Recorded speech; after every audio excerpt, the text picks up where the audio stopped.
আমরা যেটা নারী শিক্ষার্থী যারা বিশেষ করে অনাবাসিক শিক্ষার্থী তাদের হয়তো ভোটার টার্নআউটটা কম হবে, কিন্তু আলহামদুলিল্লাহ আমি বলবো যে অনাবাসিক শিক্ষার্থী নারী শিক্ষার্থী তারাই বরং অনেক বেশি উৎসাহ নিয়ে কিন্তু ভোট দিতে আসছে। সো এইটা আসলে ঢাকা ইউনিভার্সিটির জন্য এবং আমাদের জন্য একটা গর্বের বিষয় যে শিক্ষার্থীরা আসলে তাদের দায়িত্বটা এবং তাদের ভোটের অধিকারটার সম্পর্কে সচেতন। আর আমরা আশা করি যে ভালো কিছু হবে। তবে ভোটার যে লাইনটা এটা খুবই আস্তে আস্তে আছে, আপনারা দেখতে পাচ্ছেন যে কত লম্বা লাইন এখানে তৈরি হয়ে গেছে।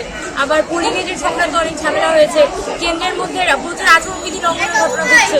তো এগুলো নিয়ে আমরা আসলে কনসার্ন যে আসলে এখানে কতটা লেভেল প্লেইং ফিল্ড আছে বা দিন গড়ালে কতটুকু পরিমাণে আবার সাপোর্টেজ হয় কিনা, এগুলো নিয়ে আমরা কনসার্ন। আসলে ভোট কেন্দ্রের বিষয়ে যেটা বলতেছিলেন যে ভিতরে যে আপনি অনিয়মের কথা বলতেছিলেন, কি ধরনের অনিয়ম পেয়েছেন? প্রার্থীরা অনেকে তো কেন্দ্রের ভিতরে যাওয়ার কথা না প্রার্থীদের, কিন্তু প্রার্থীরা ঠিকই অনেকে কেন্দ্রের ভিতরে যাচ্ছেন ছেলেদের হলগুলোতে। আবার দেখা যাচ্ছে এখানে পোস্টার লিফলেট এগুলো সব কিছু বিলি হচ্ছে।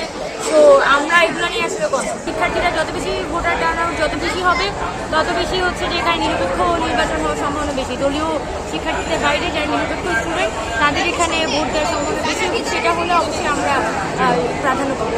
দেশের নাম্বার 1 ট্রেডিং অ্যাপ ইউএফটি ফার্স্টে পাচ্ছেন ট্রেডিং এর সব সুবিধা, dual exchange access, company analysis, portfolio তৈরি করা সহ আরও অনেক ইউনিক ফিচারের সাথে ট্রেড করতে ডাউনলোড করুন এক্ষুনি।